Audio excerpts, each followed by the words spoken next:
No vídeo de hoje eu vou te mostrar como que eu transformei esse projeto aqui nesse projeto aqui. O que eu fiz aqui foi tirar um projeto da Protoboard e transformar ele em uma placa de circuito impresso. Eu vou abrir esse projeto e te mostrar nos mínimos detalhes o que é esse projeto aqui, como que eu fiz essa transição, as etapas aí para transformar um projeto em Protoboard em um projeto de hardware, enquanto eu te mostro os detalhes do projeto RetroBlipper, que é o nome desse projetinho aqui, que é uma caixinha de som nostálgica musical, onde você pode gravar aqui dentro uma musiquinha em 8 bits e mandar tocar ela toda vez que você clica nesse botão aqui. É um projeto bem criativo, bem diferente, que eu tô desenvolvendo agora junto com a comunidade, porque nesse momento eu tô estudando um pouquinho mais sobre como desenvolver projetos com microcontroladores um pouquinho menores do que o ATmega, que é do Arduino, ou o ESP. Então nesse projetinho aqui eu tô utilizando o Atine, e foi meu primeiro projeto embarcado com esse tipo de microcontrolador. Então eu quero te mostrar aí os detalhes do desenvolvimento desse projeto, enquanto a gente faz aquele review de hardware completo. Eu mostro todos os arquivos, como que eu fiz a fabricação, quanto que custou, como que foi a montagem, enfim, review completo mesmo. Eu acho que é difícil, né, a gente encontrar um engenheiro que vem e mostra os detalhes de um desenvolvimento de um projeto. Então, se você gosta desse tipo de conteúdo, considere se inscrever aqui nesse canal, porque eu sou a Júlia, sou engenheira de computação, trabalho com desenvolvimento e fabricação de hardware já há 5 anos. Tenho esse canal no YouTube aqui desde 2019, quando eu estava na faculdade, e eu tô sempre desenvolvendo novos projetos criativos junto com vocês e mostrando todos os detalhes de desenvolvimento desses projetos. E o projetinho da vez é o RetroBlipper, um projeto que a gente começou o desenvolvimento em live e que agora ele já está 100% pronto, 100% fabricado. Este é o RetroBlipper, a caixinha de som musical. Olha só em detalhes aqui já o projeto pronto, depois você vai ver ali o esquemático, o desenvolvimento, a board desse projeto. E antes da gente começar, só para você entender como que ele funciona, então o objetivo, né, a funcionalidade desse projeto é toda vez que você clica nesse botão, ele toca uma música em 8 bits. Então eu quero ver se você reconhece a música que já está gravada aqui. Deixa eu aqui deixando desligado. Aqui...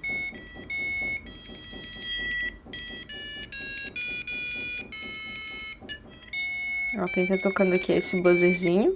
Inclusive, ó, se eu boto a mão, ele acaba ficando baixinho, né? Ele está sendo alimentado por essa bateria de 3 volts. Inclusive, quando eu descobri que esse microcontrolador aqui podia usar, né, uma bateriazinha de 3 volts, eu fiquei bem animada, porque é uma bateria que eu já uso com frequência em outros projetos. Agora, para você reconhecer a música, é agora, ó.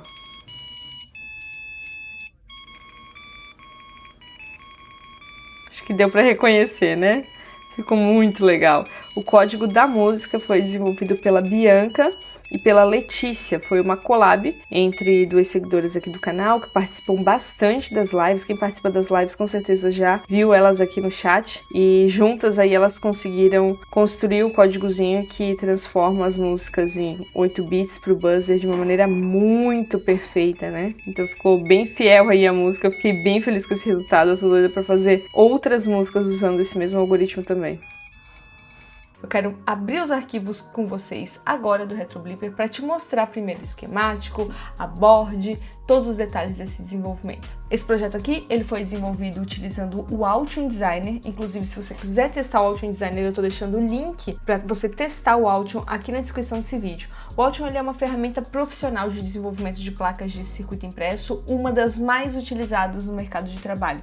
Eu realmente te recomendo testar e usar pelo menos uma vez o Altium Designer se você deseja seguir na carreira de desenvolvimento de hardware. Porque diferente de outros softwares de desenvolvimento, esse é o mais completo que a gente tem hoje. Com o Altium Designer você consegue ter uma ferramenta completa que unifica todas as frentes de trabalho de diferentes partes da equipe do desenvolvimento do hardware que você está desenvolvendo. Eu utilizo o Altium Designer no desenvolvimento dos meus projetos já há mais de 2 anos, então eu recomendo muito que você use e teste essa ferramenta também. Lembrando que eu tô deixando o link aqui na descrição desse vídeo para você testar gratuitamente o Altium Designer também.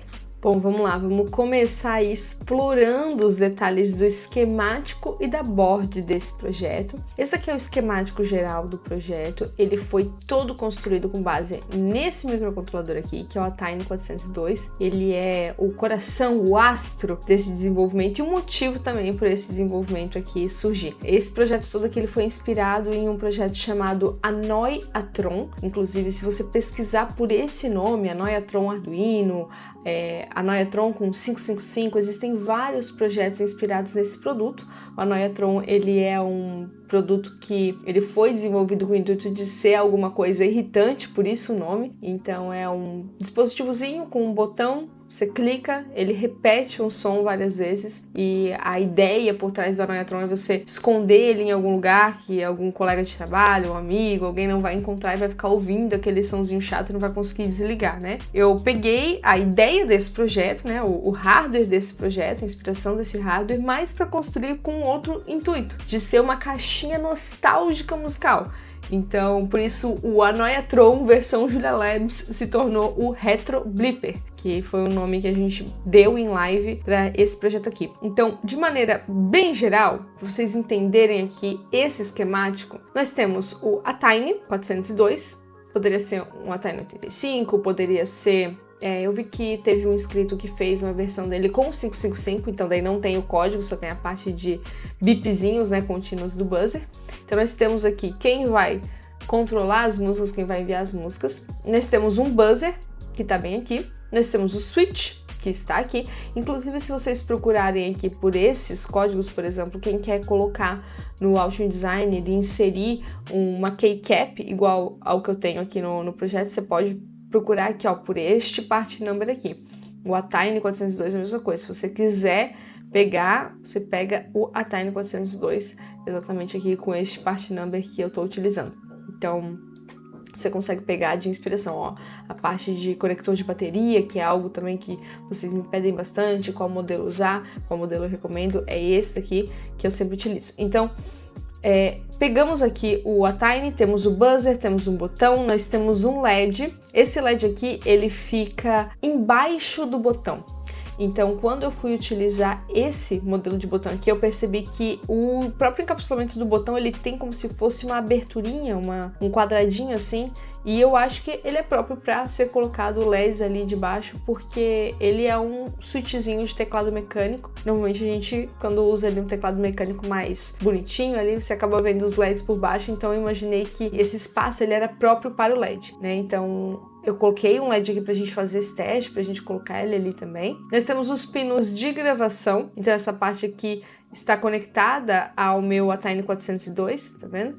Então eu consigo fazer a gravação e também acessar os outros pinos que eu não estou utilizando nesse projeto, porque como ele é um projeto de uma desenvolvedora para outros desenvolvedores, eu não imagino uma pessoa assim que não tem a ver com eletrônica vai querer adquirir ou vai querer replicar esse projeto. Eu deixei esses pinos aqui disponíveis para que a gente possa utilizar o Retro Blipper às vezes em funções que não foram previstas, né, para ele. Então eu deixei esses pinos aqui caso alguém queira utilizar ele como um microcontrolador e adicionar outras funções também. Então temos aí a parte de bateria e nós temos essa partezinha aqui que é um switchzinho que ele tanto liga e desliga o projeto, como também ele muda entre a alimentação da bateria e a alimentação da gravação. Como esse projeto, ele é um projeto que ele tem a bateria ali embutida nele, mas quando a gente vai fazer a gravação, ele vai estar ligado diretamente em 5 volts, diretamente ali na porta do computador, eu quis fazer essa separação simples, utilizando um switch, onde quando eu bato para o pino de gravação, ele desliga no modo bateria e adiciona o modo gravação. Então ele vai ser alimentado diretamente pela porta USB do computador ou aqui pelo pino, né, 5 volts aqui da parte de gravação. Se eu tiro do modo gravação, ele entra para o modo de bateria, então dessa forma eu não consigo gravar ele. Se eu colocar ele, por exemplo, no meu Arduino Nano, que foi o microcontrolador que eu estou utilizando aqui para fazer a gravação, como módulo de gravação, eu não consigo interagir com a gravação se eu estou no modo de 3 volts. Então ele só alimenta, só replica ali o código que já está gravado dentro dele. Então, esse daqui é o esquemático visualizado dessa forma. Às vezes, quando a gente olha isso aqui, né, no primeiro momento fica confuso, fica esquisito, mas vamos dar uma olhadinha aqui, então, na board, como que foi aqui a construção dessa placa de circuito impresso. Eu queria deixar essa placa o tamanho menor possível, né, com o menor tamanho que você consegue colocar numa placa, com um switch de teclado, uma bateria e um buzzer. Então esse aqui foi o menor tamanho que a gente conseguiu. Fizemos vários testes em live tentando encaixar todos esses elementos aqui. Não foi um processo muito fácil, mas no final a gente saiu com esse design aqui e mostrando para vocês agora com as camadas, né, do top e do bottom. Nós temos também essas ligações aqui, ó, tá vendo? Então aqui quem recebe mais ligações foi realmente a parte do Atayne, né? Então ele vai tanto para a parte de gravação, ele vai para a parte aqui da bateria, e a barra de pinos ela foi estrategicamente colocada bem aqui na ponta para conseguir ter um fácil acesso a depois a gente poder utilizar ela para plugá-la diretamente no protoboard, para colocar os fios. Então esse tipo de coisa que quando você está desenvolvendo você precisa tomar bastante cuidado. Aqui eu tinha 3 elementos então que tinham requisitos bem fortes no design. Então a gente tem a bateria, que ela precisa ficar próxima à borda para a gente conseguir inserir aqui e remover a bateria. Nós temos a parte do switch, que ele é um switch em 90 graus, então preciso deixar ele também em uma das bordas para a gente conseguir ligar e desligar manualmente. E temos a barra de pinos, que também precisava ficar em uma das bordas. A gente chegou nesse design que, para os designs que normalmente eu faço aqui, ele até tá bem simples, né? Ele é um quadrado com os cantos arredondados, então não tem muito segredo aí nessa parte de design, mas a gente também inseriu aqui essas perfurações para depois, quando a gente desenvolver o case desse projeto, porque ele ainda não tá finalizado, a gente ainda vai fazer um case em 3D para ele, que a gente possa ali com essas perfurações encaixar ele perfeitamente no case. Então ele vai ficar assim. O LED, dá pra ver que ele aponta aqui um erro, né? Então ele tá dentro do encapsulamento do botão, nessa posição aqui. Ele ficou apontando o erro, eu aceitei esses erros na hora de desenvolver. Teve que ser dessa forma pro LED poder ficar aqui dentro e poder iluminar, né? Então isso aqui foi um teste, eu não sabia se realmente iria funcionar. E no final até que deu bem certo.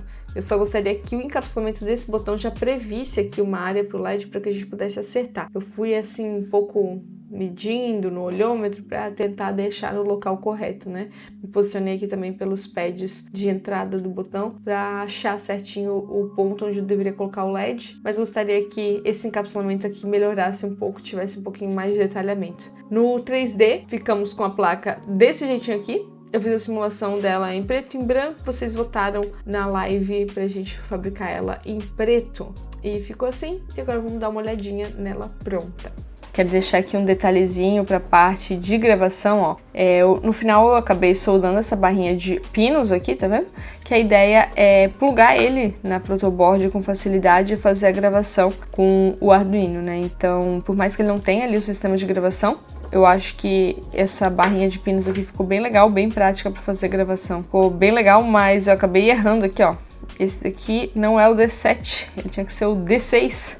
Eu acabei errando na hora de designar, então ficou com esse detalhezinho, esse errinho aqui também na placa final. Mas os demais pads tá tudo certinho. Bom, agora que eu já te mostrei um pouquinho dos detalhes ali do desenvolvimento do hardware, do esquemático, da board, acho que você já conseguiu ver também um pouquinho dos componentes eletrônicos que eu utilizei. Quando eu estava desenvolvendo esse projeto, a primeira coisa que eu fiz antes de mandar fabricar esse hardware foi fazer um teste em protoboard, porque esse era um projeto que eu nunca tinha antes desenvolvido, eu nunca tinha mexido com esse componente eletrônico. Isso é algo que eu sempre faço quando eu tô mexendo com componentes que eu nunca utilizei antes.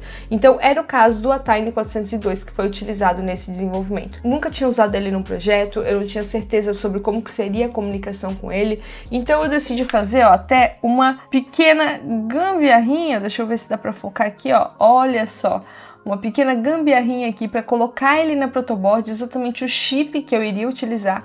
Coloquei um botão aqui que não foi exatamente o mesmo botão que eu utilizei na versão final e já aproveitei para plugar o meu Arduino Nano, que é por onde é feita a programação desse projeto. O código ele roda direto no Atayne 402, mas ele precisa de uma interface de gravação, por isso o Arduino Nano. O Arduino Nano aqui nessa protoboard ele está sendo utilizado apenas como essa interface de comunicação entre o meu computador e o microcontrolador que eu quero rodar o projeto, que não tem nele sozinho ali uma forma de fazer a gravação, né? Então, ou eu construiria um circuito de gravação, que eu achei que para esse projeto ficaria um pouco elaborado demais, já que era o meu primeiro teste, meu primeiro desenvolvimento com esse microcontrolador. Então, eu decidi separar um pouquinho os meus estudos e nesse projeto específico eu coloquei apenas o Atine sem a parte de gravação. Desenvolvi e testei em protoboard e aí sim, quando a protoboard estava bem refinadinho, o código estava rodando exatamente como que eu queria, aí sim eu parti para a parte de fabricação. Essa placa aqui eu mandei fabricar na PCBWay, que é uma fábrica chinesa, e dentro do Altium Designer eu consigo extrair os arquivos de fabricação. Então lá no Altium eu extraí os arquivos Gerber desse desenvolvimento, passei lá para dentro do PCBWay e encomendei as minhas placas. Eu paguei $5 para fazer 10 unidades da placa de circuito impresso, mas eu também paguei o frete, que foi um pouco mais caro porque eu acabei juntando vários projetos para serem encomendados ao mesmo tempo. Isso é uma prática que eu faço com uma certa frequência, eu vou acumulando alguns projetos, depois mando fabricar tudo de uma vez, porque eu acho que vale muito mais a pena pagar só um frete e vir esses produtos aqui pra mim. Bom, o resultado da placa crua ficou assim, e eu acho que ficou um design bem legal pro tamanho que eu queria, as coisas ficaram até bem bonitinhas. Eu acho que eu só mudaria realmente isso aqui, ó. Acho que isso aqui foi um erro, ter colocado o pad de bateria tão próximo aqui do meu switch. Eu não gostei dessa distância aqui, eu teria trocado o meu switch de lugar. Se eu tivesse percebido aqui, ó, por exemplo, que esse pad ficaria tão próximo aqui do pad da bateria. Esse tipo de coisa aqui, quando a gente vai soldar manualmente o projeto, existe uma possibilidade de dar erro.